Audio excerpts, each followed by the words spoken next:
You're ambitious. You have big dreams. You want success.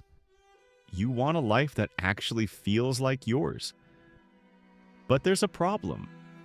You know exactly what you should be doing, and yet you don't do it. Not because you're incapable, but because you keep putting things off. And every time you procrastinate, guilt quietly builds up. Days pass, weeks, months, until one day that guilt turns into something worse. Acceptance. You start telling yourself, maybe this is just who I am. Then the new year comes. Fresh goals, fresh motivation, a sudden burst of hope mixed with a bit of self-delusion. You start strong, but procrastination sneaks back in, like that one relative who shows up uninvited and never leaves. Eventually, the cycle repeats. Delay turns into habit. Habit turns into identity. And before you know it, you label yourself as a lazy person. But here's the truth, you're not lazy, you're stuck. And to break free from procrastination, you need to understand why it happens. Most advice online focuses on surface-level fixes. Delete social media, remove distractions, wake up earlier. These things can help, temporarily, but they don't solve the real problem.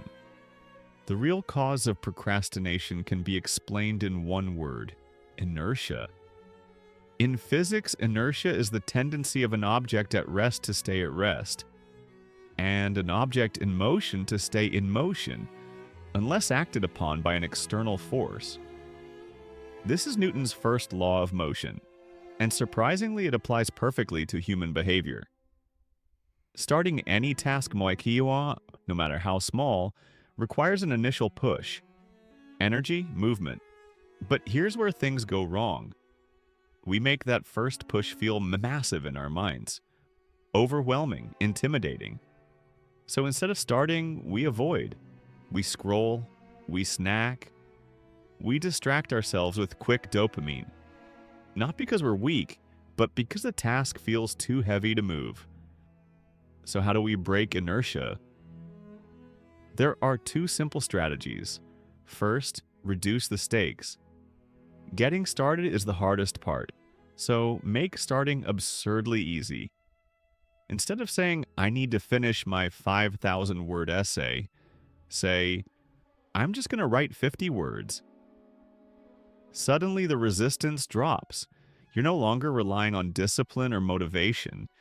You're simply stepping over a tiny obstacle.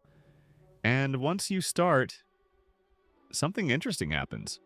Objects in motion tend to stay in motion. Momentum kicks in, which leads to the second strategy. The 2-minute rule. When you don't feel like doing something, tell yourself, I'll do this for just 2 minutes. That's it. Want to clean your room? Put on one song. Clean until the song ends. Want to work? Set a 2-minute timer. You're allowed to stop afterward, but most of the time, you won't. Because once inertia is broken, continuing becomes easier than stopping. That's why the initial push must be small, easy, almost laughable. These principles work everywhere. Going to the gym, building a side hustle, studying, fixing relationships, changing your life. Not by forcing massive action, but by starting small, consistently. As someone once said, you don't have to see the entire staircase. You just need to take the first step. And that step doesn't have to be big. It just has to happen.